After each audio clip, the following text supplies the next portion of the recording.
Hello, welcome to my channel. आज इस video में हम क्लास 8th के chapter 1 crop protection and the management के एमसीक्यूज करने वाले हैं। वीडियो को लास्ट तक देखिएगा क्योंकि ये सिर्फ एमसीक्यूज ही नहीं होने वाले हैं, इससे आपके very short answers almost cover हो जाएंगे। मींस एमसीक्यूज के साथ साथ फिलअप्स और ट्रू फॉल्स और वेरी शॉर्ट और शॉर्ट आंसर्स कवर होंगे। दैट मीन्स आपके 60 मार्क्स इस वीडियो के थ्रू कहीं पे भी नहीं गए। तो जल्दी से अगर सब्सक्राइब नहीं किया है चैनल को तो जल्दी से कर लीजिए, जिससे कि आपको आगे के चैप्टर्स भी मिलते रहें और इसमें जो एमसीक्यूज और भी हैं वो भी आपको नेक्स्ट वीडियो में मिलते रहेंगे। तो जल्दी से स्टार्ट करते हैं। फर्स्ट क्वेश्चन है, which of the following is not a kharif crop. Kharif crop क्या नहीं है इनमें से? तो जल्दी से बताइए खरीफ क्रॉप होती क्या है और कब होती है। अगर आपको ये पता है तो आप जल्दी से इसको कर लेंगे, और नहीं पता है तो चलिए मैं आपको बता देती हूँ, जिससे कि आप क्लियरली वे में समझ लेंगे। देखिए, पहले तो हम ऑप्शन देखते हैं। देखिए सिस्टम क्या है करने का प्रोसीजर। पहले क्वेश्चन को पढ़िए इजीली कि वो डिमांड क्या कर रहा है। यहाँ पे देखिए नॉट लगा हुआ है तो इसको ध्यान से करिएगा, अदरवाइज आप ये समझेंगे खरीफ क्रॉप है, जल्दी से लगा दिया और गलत हो जाएगा। ओके, तो यहाँ पे नहीं है पूछा गया है। तो ऑप्शन ए है पैडी, बी है मेज, सी है कॉटन और डी है वीट। ठीक है, तो देखिए दो तरीके की क्रॉप्स होती हैं, आपको भी पता है, खरीफ और राबी। ओके, तो यहाँ पे जो खरीफ क्रॉप है और एक होती है खरीफ ये वाली और एक होती है राबी। ओके, अभी हम दोनों में रिलेशन बता देंगे और इसको याद कैसे करना है वो भी बताऊंगी मैं। पहले इसका आंसर देखते हैं। आंसर इज नेक्स्ट है, answer is sorry, yes, answer is wheat. देखिए वीट जो है वो खरीफ क्रॉप नहीं है। देखिए आपको लर्न कैसे करना है, यहाँ पे वीट जो है वो उससे हीट ले लीजिए। तो वीट को हीट नहीं चाहिए, तो वीट का हम क्या लेंगे, डब्लू, डब्लू फॉर विंटर। यानी कि विंटर में जो क्रॉप होती है उसको क्या बोलते हैं, राबी। विंटर में जो क्रॉप होती है उसको क्या बोलते हैं, राबी। और जो गर्मियों में होती है या रेनी सीजन में होती है उसको क्या बोलते हैं, खरीफ। तो यहाँ पे kharif crops grow in the rainy season June to October. Okay, and the wheat is a rabi crop. तो क्वेश्चन देखा था क्या था हमारा, which is not a kharif crop, यानी कि which is a rabi crop. तो आंसर क्या था, yes, answer is wheat. Okay, next question है, which season is suitable for the rabi crop. अभी हमने पहले क्वेश्चन में देखा था ना, राबी क्या होती है, राबी फॉर वीट। तो वीट किस में होता है, winter. Wheat W W winter. Okay, learn हुआ। तो ए क्वेश्चन ऑप्शन ए है समर, बी है रेनी, सी है विंटर, डी है स्प्रिंग। तो आंसर क्या होगा, यस, विंटर। विंटर वीट, याद कर लीजिए, वीट को हीट नहीं चाहिए। तो ये कब होगा, विंटर में। और ये कौन सी क्रॉप है, rabi. Rabi crops like wheat and mustard need cold climate. अगर आपने चैप्टर रीड नहीं भी किया होगा या समटाइम्स क्लास में या ट्यूशन क्लास में आपने कवर किया होगा, रीड किया होगा, तो भी इसके फ़ायदे ही है कि आप एक बार इसको रिकॉल करते हुए चलेंगे तो ये एमसीक्यूज और क्वेश्चंस और हो ही जाने हैं। ओके, नेक्स्ट है, the process of loosening and turning. Loosening and turning the soil is called. Loosening means उसको ढीला करना किसी चीज़ को, सॉइल को, और टर्निंग मीन्स अलट पलट करना। तो ऑप्शन ए है इरिगेशन। यानी कि इरिगेशन मीन्स हिंदी में जो हिंदी मीडियम के हैं उनके लिए भी है सिंचाई। तो हिंदी इरिगेशन मीन्स सिंचाई, यानी कि क्रॉप्स को पानी देना। प्लडिंग यानी कि इस तरीके से मिट्टी को ना अलट पलट करते हैं जिससे कि सारे न्यूट्रिएंट जो नीचे बैठ गए हैं, जो नीचे की सरफेस पे हैं, वो ऊपर की सरफेस पे वापस आ जाएं।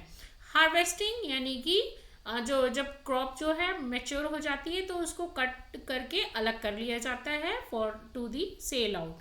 And weeding, weeding important term है ये आपके, वीडिंग, वीड और वीडीसाइड, ये ऐसे टर्म्स हैं जो शॉर्ट आंसर्स में भी आते हैं, इसको अच्छे से समझिए।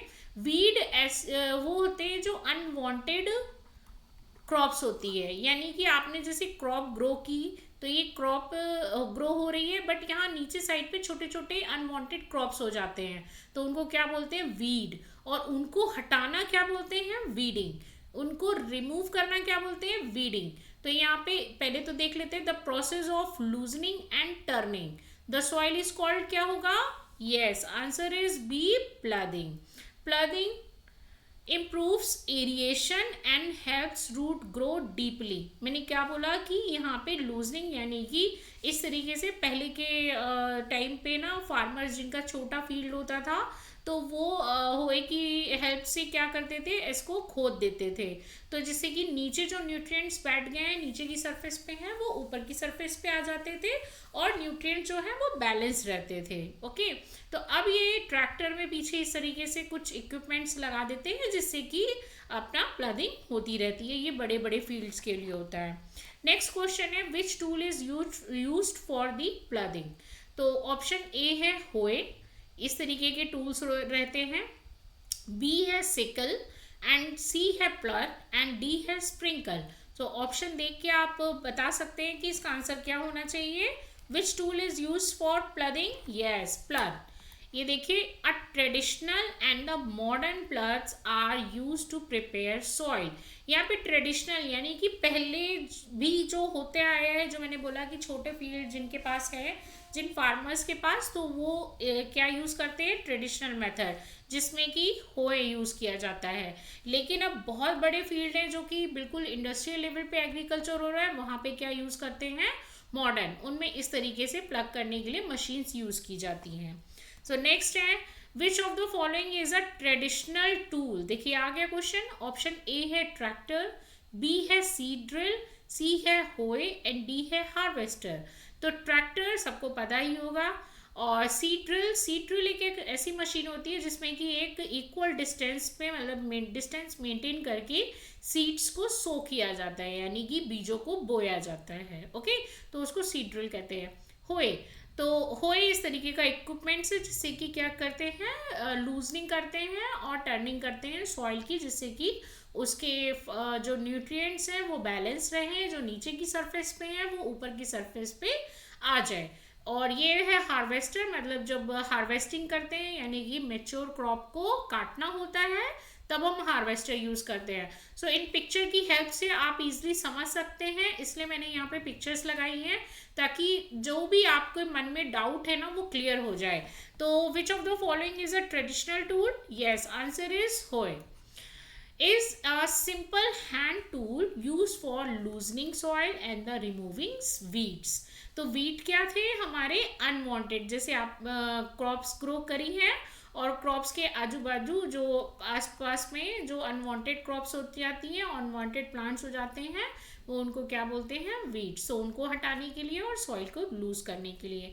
ये ऐसे आपने कभी कभी कंस्ट्रक्शन साइट पे भी देखे होंगे, तो इनको क्या कहते हैं, होए। नेक्स्ट है विच method ensure proper spacing between the seeds. Option A है ब्रॉडकास्टिंग, बी है सीड ड्रिल, सी है हैंड पिकिंग एंड डी है प्लदिंग। ओके, तो यहाँ पे ऑप्शन देखिए ब्रॉडकास्टिंग। अब हम ब्रॉडकास्टिंग तो करेंगे नहीं भाई कि आज हम बीज बोने जा रहे हैं फील्ड में अपने, या फिर सीड सो करने जा रहे हैं, तो ये तो मेथड नहीं है। ओके, सीड ड्रिल में देखिए यहाँ पे ना इस तरीके से, मैं पिक्चर दिखाऊंगी आपको। ये इस तरीके से एक टैंक होता है, यहाँ पे ना सीड सारे रख दिए जाते हैं, जो भी आपको क्रॉप ग्रो करनी है बड़े से फील्ड में उनके लिए ये सिस्टम रहता है। तो यहाँ पे सीड्स रख दिए जाते हैं, फिर ये ट्रैक्टर चलता रहता है और यहाँ पे ना नीचे ना बहुत ही शार्प एजेस होती हैं जिससे कि ये सॉइल जो लूज होती जाती है और जो है सीड जो है वो मेंटेन डिस्टेंस पे अपने सो कर दिए जाते हैं। Hand picking is a method जहाँ पे कोई भी चीज़ जो होती है, आपने क्लास 6 में सेपरेशन ऑफ मेथड में भी पढ़ा होगा, जब चीज़ों को हाथ से चुनते हैं, मतलब छांटते हैं, उसको बोलते हैं हैंड पिकिंग। प्लदिंग आपको मैं बता चुकी हूँ, loosening and turning the soil with the equipments और द ट्रेडिशनल मेथड। ओके, तो यहाँ पे आंसर क्या होना चाहिए, which method ensure proper spacing between the seeds. Answer is B, seed drill. Explanation देखिए ये एक्सप्लेनेशन मैंने यहाँ पे इसलिए लिखे हुए हैं ताकि आप इससे जो शॉर्ट आंसर्स हैं या आपने नोट्स बना सकते हैं, तो ये वो बहुत ही ईजी हो जाएगा और लैंग्वेज समझने में भी आपको प्रॉब्लम नहीं होगी।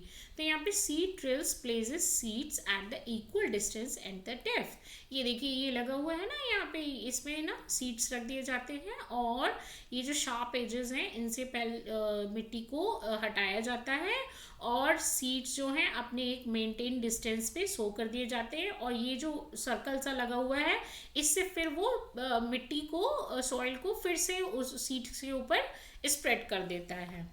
नेक्स्ट है manure is rich in, option A है केमिकल न्यूट्रिएंट्स, बी है ऑर्गेनिक मैटर, सी है पेस्टिसाइड एंड डी है इंसेक्टिसाइड। मैन्योर इसमें से क्या है, देखो जो बच्चों ने पढ़ा होगा वो इजीली ऑप्ट कर लेंगे, लेकिन देखिए मुझे ना दोनों तरीके के बच्चों के लिए लेके चलना है।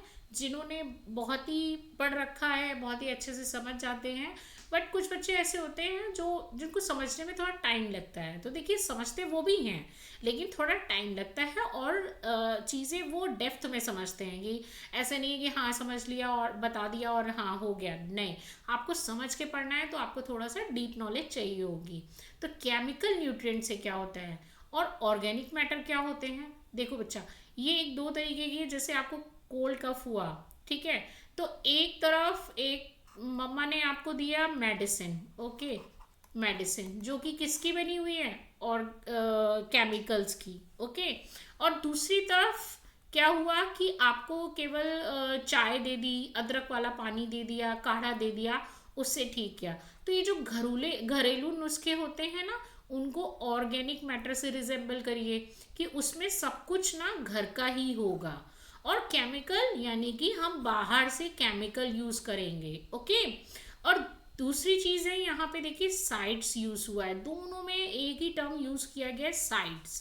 तो ये साइड्स टर्म CIDE साइड, और यहाँ इसका मीन होता है टू किल यानी कि मारने के लिए। तो पेस्टिसाइड है मीन्स पेस्ट को मारने के लिए, इंसेक्टिसाइड है मीन्स इंसेक्ट को मारने के लिए। तो यहाँ पे ये दोनों ऑप्शन तो हमारे नहीं हैं। अब आता है manure is rich in, manure किससे बनता है, केमिकल न्यूट्रिएंट से नहीं, ऑर्गेनिक मैटर से। यस देखिए ऑर्गेनिक मैटर जो में क्या होगा, कार्बन कंटेनिंग जो भी चीज़ है अगर उसमें कार्बन है तो वो क्या होगा, ऑर्गेनिक मैटर, ओके। तो manure improve soil fertility and structure. अब ये बनता कैसे है, देखो ये जो मैंने बोला ना क्रॉप होगी और ये जो साइड में छोटे छोटे प्लांट्स जो वीड्स होते हैं जो अनवांटेड है, हमें नहीं चाहिए लेकिन फिर भी वो उगाते हैं, घास वास हो ही जाती है। तो अब इसको क्या है, ये हमारे नहीं चाहिए हमको, तो थोड़े दिन बाद क्या होगा, ये अपने आप ही डेड हो जाएंगे और इसी सॉइल में डिसॉल्व हो जाएंगे। फिर इस फील्ड में जो एनिमल जो ग्रेज करते हैं तो वो फिशेस भी करते होंगे, ओके, तो उनकी फिशेस यानी कि मल जो है वो भी इसमें डिसॉल्व होता रहता है। तो ये अल्टीमेटली क्या बना हमारा मैन्योर, यानी कि ऑर्गेनिक चीज़ों को का ही सॉइल में डिसॉल्व होना क्या हो गया, मैन्योर, जिससे कि सॉइल की फर्टिलिटी इम्प्रूव होती है यानी कि बढ़ती है, ओके। तो ऐसे इनको क्या बोलते हैं, ये किससे बने होते हैं, ऑर्गेनिक मैटर के, यानी कि जिनमें कि कार्बन कंटेनिंग कंपाउंड्स होते हैं। नेक्स्ट है which of the following is a fertiliser. Fertiliser क्या हुआ, चलिए देखते हैं इनमें से कौन सा फर्टिलाइजर है। देखिए ऑप्शन ए है कॉम्पोस्ट, बी है यूरिया, सी है काउडंग एंड डी है लीव्स। बहुत से बच्चे जल्दबाजी में होंगे ना तो देखना है काउडंग और ये लीव्स लगा सकते हैं, लेकिन नहीं, मैं अभी डिफरेंस बता रही हूँ। देखो लीव्स क्या बनाती है हमारी, मैन्योर, अभी मैंने देखा ना, तो मैन्योर क्या होता है, ऑर्गेनिक मैटर, तो उससे वो फर्टिलाइजर नहीं है। काउडंग क्या है, काउडंग भी क्या बनाता है, मैन्योर फर्टिलाइजर नहीं है। ये ऑर्गेनिक मैटर है जो कि सॉइल की फर्टिलिटी को ऐसे ही इम्प्रूव कर देते हैं। फर्टिलाइजर वो होते हैं जो हमें बाहर से केमिकली एड ऑन करने पड़ते हैं।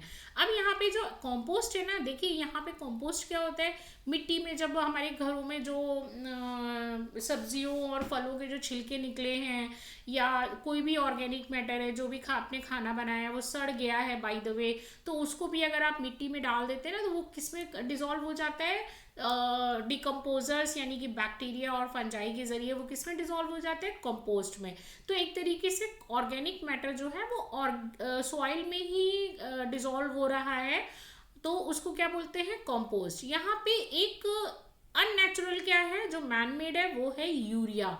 तो क्या हो गया, फर्टिलाइजर क्या है जो हम बाहर से ऐड कर रहे हैं, वो क्या हुआ हमारा फर्टिलाइजर। तो urea is a right answer.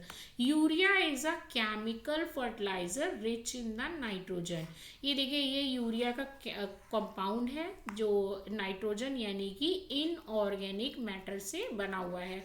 Inorganic मतलब अभी मैंने बताया ना, ऑर्गेनिक क्या होता है जिनमें कार्बन होता है, लेकिन इनऑर्गेनिक जिनमें कार्बन नहीं होता है। ओके, तो यहाँ पे मेजॉरिटी किसकी है देख लो आप, नाइट्रोजन की। ओके, तो नाइट्रोजन क्या है, इनऑर्गेनिक सब्सटेंस। ठीक, तो ये क्या है, urea is a chemical fertiliser. Next है the process of supplying water to the crops. Crops को पानी देने के प्रोसेस को क्या कहते हैं भाई। ए है हार्वेस्टिंग, पिक्चर देख के आप समझ सकते हैं, मैंने इसीलिए पिक्चर्स अपलोड की हैं यहाँ पे, क्योंकि जब तक कोई चीज़ विजुअल नहीं होती ना, हमें नहीं समझ में आती है। हम लोग मूवी देखते हैं, कोई भी फिल्म देखते हैं, तो वो हमें याद कैसे रहती है, क्योंकि हम उसको विजुअली देख रहे हैं, उसको अपनी आंखों के सामने उसकी सारे एक्शन रिएक्शन देख रहे हैं, इसलिए हमको वो याद रहती है। ऐसे जब आप ये पिक्चर्स भी देखोगे ना, तो आपको ऑटोमेटिकली याद हो जाएगा, अरे हार्वेस्टिंग क्या था भाई। हार्वेस्टिंग क्या है भाई, जब क्रॉप पूरी तरह मैच्योर हो जाती है, उसको हम लोग कट कर लेते हैं और मार्केट में सेल करने के लिए रेडी कर लेते हैं। इरिगेशन, वीडिंग और थ्रेसिंग। ठीक है, वीडिंग क्या है, अभी मैं कई बार बता चुकी हूँ, क्रॉप के आसपास जो अनवांटेड प्लांट्स हो जाते हैं उनको क्या बोलते हैं भाई, वीड, और इसको हटाने की प्रोसेस को क्या बोलते हैं, वीडिंग। थ्रेसिंग आपने क्लास 6 में भी पढ़ा होगा, ये गेहूं या जब राइस होता है तो इसमें क्या होता है, इसको ऐसे पटक पटक के निकाला जाता है। ये एक तरीके से पता है कैसे हुआ, इसको आप प्रैक्टिकली कर सकते हो। एक ऐसे स्टिक ले लो और इस पे ना कई सारे बलून्स जो हैं वो ना सेलो टेप से ऐसे ऐसे चिपका लो। ओके, और जब आप इसको इस स्टिक को कई बार ऐसे ऐसे पटकोगे ना टेबल पे, तो ये धीरे धीरे अपने आप रिमूव होने लगेंगे। तो ये एक तरीके का कैसा प्रोसेस हुआ, थ्रेसिंग का। ओके, अब बचा क्या है, पिक्चर से आप समझ सकते हैं। So answer must be yes, B, irrigation. Crops need water at the different stages of growth. भाई प्लांट है तो उसको हमेशा पानी देते रहना होगा, तभी वो आपको अच्छी ग्रोथ देगा, और अगर वो फ्रूट्स देने वाला है तो फ्रूट्स भी मिलेंगे। ऐसा तो नहीं है कि आज आपने क्रॉप लगा दी या प्लांट लगा दिया और एक बार में पानी दे दिया और बात खत्म, नहीं, ऐसा नहीं होता है। तो इसको वो इस प्रोसेस को क्या कहते हैं, इरिगेशन। नेक्स्ट है the which irrigation method saves water. ऐसा कौन सा इरिगेशन मेथड है, सिंचाई का तरीका है जिसमें कि पानी जो है, पानी को बचाया भी जाता है। यानी कि ऐसा नहीं है कि जितना पानी मिले वो सारा खर्च कर दो और वो अनयूजुअली बस बहे जा रहा है, उसका कोई प्रोडक्शन नहीं है, कोई काम नहीं हो रहा है। तो ऑप्शन ए है फ्लड इरिगेशन, बी है स्प्रिंकल इरिगेशन, सी है कैनाल इरिगेशन, डी है टैंक इरिगेशन। देखो, अगर इरिगेशन पे अगर आपको क्वेश्चन आता है ना, तो मैं इसी में से ही आपको डिफरेंट वे बता देती हूँ। फ्लड इरिगेशन क्या होते हैं, एक तरीके के ना जो बड़ी सी फील्ड होती है उसमें पानी भर दिया जाता है, जिसमें कि क्रॉप क्या होती है, सबमर्ज हो जाती है। ओके, तो इस तरीके से पिक्चर में जैसे बताया गया ना कि पूरी फील्ड में पानी भर दिया गया है और ये धीरे धीरे अपना सॉइल में जाता रहेगा और जितना ज़रूरत होगी वो उतना प्लांट्स ले लेगा। स्प्रिंकल मेथड, इस तरीके से स्प्रिंकल लगाए जाते हैं, एक पाइप होता है, बीच में नॉब होती है और ये दूर दूर तक का पानी को स्प्रे करता रहता है। कैनाल इरिगेशन, एक तरीके की ये नहर होती है, नहर या कैनाल होती है जिसमें कि क्रॉप जो साइड्स में होती है ना, तो इस तरीके से ड्रेन निकाल दी जाती हैं और इन ड्रेन्स के थ्रू जो है वो पानी फील्ड में जाता रहता है। टैंक इरिगेशन क्या है, एक बड़ा सा टैंक बना देते हैं, इसमें पानी को स्टोर कर देते हैं और जब फील्ड को ज़रूरत होती है तो फील्ड में पंप के ज़रिए पानी पहुंचा दिया जाता है। तो ये सारे मेथड है। अब इन मेथड में से सबसे ज़्यादा पानी सेव और यूज़ किस में होता है, तो yes answer is B, sprinkle system. देखो ये आपने अपने आसपास में अगर कोई गार्डन है उसमें भी देखा होगा, ठीक है। ये लगाए जाते हैं आजकल बड़ी बड़ी फील्ड्स में भी, जहाँ पे इंडस्ट्रियल लेवल पे एग्रीकल्चर होता है ना, वहाँ पे भी लगाते हैं। इससे क्या होता है, ये इवनली स्प्रेड करता है पानी को, जिससे कि पानी जो है वो हर एक प्लांट के ऊपर जाता है और पानी जो है वेस्ट भी नहीं होता। तो एक्सप्लेनेशन है, sprinkle distributes water evenly and reduce wastage. Okay, next है वीड्स आर। वीड अभी मैं बहुत देर से बता रही हूँ क्या है वीड्स। अगर आपको लर्न हो गए हो तो फटाफट आंसर ऑप्ट करिए। अ यूजफुल प्लांट जिसकी आपको रिक्वायरमेंट है, बी है क्रॉप्स, सी है अनवांटेड प्लांट एंड डी है fertiliser. So answer is unwanted plant. देखो पिक्चर में देखो, ये हमारी क्रॉप की सीरीज है, ओके और ये देखो ये कितनी सारी वीड्स उगी है, ठीक। तो इसके रिमूवल को क्या बोलते हैं, वीडिंग। और ये क्या है हमारा वीड, ओके। तो इनको हटाया जाता है। अब कहोगे कि लगे रहने दीजिए, इनको हटाना क्यों है, तो इसलिए हटाते हैं, समटाइम्स ये जो वीड्स होती हैं ना, तो ये सॉइल से ज़्यादा न्यूट्रिएंट्स ले लेती हैं, ओके। तो जो देखो सॉइल में जो न्यूट्रिएंट्स है वो तो लिमिटेड है ना, तो अगर ये भी ग्रो करेंगी तो ये भी न्यूट्रिएंट्स लेंगी, फिर इसको जो मेन क्रॉप है ना उसको न्यूट्रिएंट कम मिलेगा। तो इसलिए इन वीड्स को हटाया जाता है, जिससे कि सॉइल का जो भी न्यूट्रिएंट है ना वो पूरा का पूरा आपकी क्रॉप को मिले। और जब क्रॉप को मिलेगा तो इसके उसकी यील्डिंग भी हो जाएगी। अब यील्ड का मतलब क्या होता है, यील्ड का मतलब जो क्रॉप आप ग्रो कर रहे हो ना, तो वो एक अच्छी क्वालिटी की और क्वांटिटी भी अच्छी हो और क्वालिटी भी अच्छी हो। तो इसलिए इन वीड्स को हटाना ज़रूरी होता है। Weeds compete with crops for nutrients and water, यानी कि सॉइल में जो भी न्यूट्रिएंट्स और वाटर है ना उसको ये एब्जॉर्ब कर लेती हैं, तो इनको वीड्स, ये अनवांटेड ही प्लांट हुए। नेक्स्ट है removal of weeds is called A irrigation, B harvesting, C weeding, D threshing. Irrigation सिंचाई, अभी मैंने बताया watering to the crop, okay. और बी है हार्वेस्टिंग, मेच्योर क्रॉप को अलग कर लेना, सी है वीडिंग और डी है थ्रेसिंग। थ्रेसिंग अभी मैंने बलून वाला एक आपको एग्जाम्पल दिया, उसको रिकॉल करिए, ठीक है। Weeding is a right answer. So weeding removal, weeding improves call crop yield, right. Weeding क्या है, अभी मैंने बोला जो वीड्स होती हैं उनको हटाने की प्रोसेस को क्या कहते हैं, weeding. Removal of weeds is called the weeding. इससे क्या होता है, क्रॉप की यील्ड मतलब क्वालिटी, क्वालिटी एंड क्वांटिटी दोनों इंप्रूव होती हैं, ओके। नेक्स्ट क्वेश्चन हमारा, which chemical is use to kill weed, okay. चलिए, टू किल वीड याद रखिएगा, अभी टू किल के लिए क्या बताया था, साइड्स। तो जो भी टर्म हमको यूज करना है अगर उसमें साइड लग गया तो क्या हो जाएगा, टू किल। फर्टिलाइजर क्या थे हमारे, केमिकली सब्सटेंस। पेस्टिसाइड यानी कि पेस्ट को मारने वाला, वीडीसाइड वीड्स को मारने वाला, सी डी है फंगीसाइड यानी कि फंजाई को किल करने वाला। तो आंसर क्या होना चाहिए, यस वीडीसाइड। तो एग्जाम्पल है 2,4-D is a commonly use as a weedicide. 2,4-D की ये याद रख लीजिए क्योंकि बहुत आने वाली है वेरी शॉर्ट में, और शॉर्ट में इसका फुल फॉर्म भी पूछते हैं, कभी कभी ट्रू फॉल्स में भी आता है।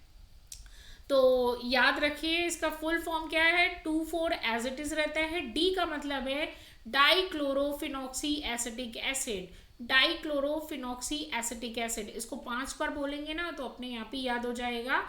10 मिनट बाद फिर 5 बार बोल लो, और प्लीज़ ऐसे याद करो कि कोई सोते सोते भी पूछे ना तो भी याद हो जाना चाहिए। आप तुरंत आंसर दे दो, डाइक्लोरोफिनॉक्सी एसिटिक एसिड, ठीक है। या फिर एक बहुत अच्छा तरीका है, अपने किसी फ्रेंड का नाम ले रख दो, 2-3 दिन के लिए उसको ऐसी फेस याद करते रहो, क्या नाम है उसका, डाइक्लोरोफिनॉक्सी एसिटिक एसिड, अपने आप याद हो जाएगा। देखो ये यहाँ पे पिक्चर में ना वीडीसाइड स्प्रेड कर रहा है, जो मेन क्रॉप पे भी गिरता है, लेकिन वीट्स पे भी गिरता है, दोनों पे गिरता है, लेकिन जो मेन क्रॉप होती है ना वो हार्म नहीं होती है, केवल वीट्स अकॉर्डिंगली डाला जाता है, तो वीट्स ही हमेशा वहाँ से हट जाती है। नेक्स्ट है हार्वेस्टिंग। हार्वेस्टिंग देखिए पिक्चर में भी गिवन है, आप पिक्चर से भी समझ सकते हैं, और मैं आपको स्टार्टिंग से समझा रही हूँ क्या है, तो प्लीज़ जल्दी से देखिए, आंसर ऑप्ट करिए। ऑप्शन ए है सोइंग सीड, बी है कटिंग मैच्योर क्रॉप्स, सी है रिमूविंग वीड्स एंड डी है इरिगेशन। सोइंग सीड मतलब बीज को बोना, कटिंग मैच्योर क्रॉप्स यानी कि जब क्रॉप मैच्योर हो जाती है तो उसको कट कर लिया जाता है और मार्केट में सेल करने के लिए रेडी किया जाता है। रिमूविंग वीड्स यानी कि अनवांटेड जो क्रॉप्स है यानी कि प्लांट्स हैं उनको हटाना। इरिगेशन पौधों को यानी कि क्रॉप्स को, पूरी फील्ड को पानी देना। तो यहाँ पे राइट आंसर क्या होना चाहिए? Harvesting is, answer is B, cutting mature crops done manually और by machines like combine harvester. Manually means देखिए जिनका फील्ड छोटा है, मान लो उन्होंने अपने खेत में, अपने फील्ड में इस तरीके की क्रॉप की हुई है, तो वो अपने धीरे धीरे 1 या 2 दिन में इस तरीके की क्रॉप को काट लेते हैं और मार्केट में सेल आउट करने के लिए प्रिपेयर कर लेते हैं। बट जब वो इंडस्ट्रियल लेवल पे है एग्रीकल्चर, तो आप क्या करेंगे? By machine. तो कैसे करते हैं? बड़े बड़े हार्वेस्टर होते हैं जिनमें कि इस तरीके से सामान जो है कटता रहता है और स्टोर करके लोड करके फिर ट्रांसफ़र कर दिया जाता है से मार्केट में। नेक्स्ट है which tool is use for the harvesting. Harvesting करने के लिए टूल कौन सा यूज़ करते हैं, मतलब जो भी आपकी क्रॉप है उसको काटने के लिए टूल कौन सा यूज़ करते हैं? तो ऑप्शन ए है होए, बी है सिकल, सी है प्लग एंड डी है सीड ड्रिल। होए आपको मैंने बताया ये किस लिए वर्क करता है? लूजनिंग और टर्निंग के लिए, okay, of the soil. Sickle ये, और प्लग यानी कि यहाँ पे भी प्लगिंग क्यों होती है भाई? क्योंकि सॉइल को लूज किया जाता है जिससे कि उसके न्यूट्रिएंट जो हैं, जो डाउन साइड पे है, बॉटम साइड पे हैं, तो वो ऊपर आके ऊपर की लेयर पे आ जाए और सॉइल की फर्टिलिटी मेंटेन रहे। सीड ड्रिल मतलब सीड को बोना यानी कि सो करना, वो भी इक्वल डिस्टेंस पे। तो अब यहाँ पे ये जो ऑप्शन है ना sickle, this is the most appropriate answer, so answer is sickle. देखो ये स्ट्रक्चर ना आपने इस तरीके का आजकल की मूवीज़ में जिसमें वॉयलेंस ज़्यादा है ना, तो क्वेश्चन मार्क जैसा इस तरह से दिखता है, ओके। तो ये क्या है? सिकल। इससे इस तरीके से जैसे ये मैन एंड वुमेन काट रहे हैं ना, तो ये इस हार्वेस्ट यानी कि मैच्योर क्रॉप को काटने में काम आता है, ओके। और हमारे कई सारे हार्वेस्टिंग फेस्टिवल भी हैं, जैसे बैसाखी है, बिहू है, तो ये जब क्रॉप पक जाती है पूरी तरह, उनको काटने के बाद ही सेलिब्रेट किया जाता है। तो एक्सप्लेनेशन है a curve blade use to cut the crops, okay. कोई डाउट है तो प्लीज़ कमेंट बॉक्स में लिखिएगा। Thank you so much for watching this video. देखिए आपके इससे true false MCQs, fill ups, very short answers at least आपके 50 to 60 मार्क्स आपके कवर हो गए हैं, ठीक है। अभी भी कुछ क्वेश्चंस रह गए हैं तो मैं आपको नेक्स्ट वीडियो में देने वाली हूँ, इसलिए जल्दी से चैनल को सब्सक्राइब करो जिससे कि आपको नेक्स्ट वीडियो फटाफट मिले और आप अपनी तैयारी मेंटेन रखिए। और वीडियो को दूसरों के साथ, अपने फ्रेंड्स के साथ शेयर करना मत भूलिए। देखिए अकेले रेस में ना जाने का कोई फ़ायदा नहीं है, जब आप भी पढ़ोगे और आपका फ्रेंड भी पढ़ेगा ना, तो कंपटीशन स्ट्रांग होता है, तब पढ़ने में मज़ा आता है।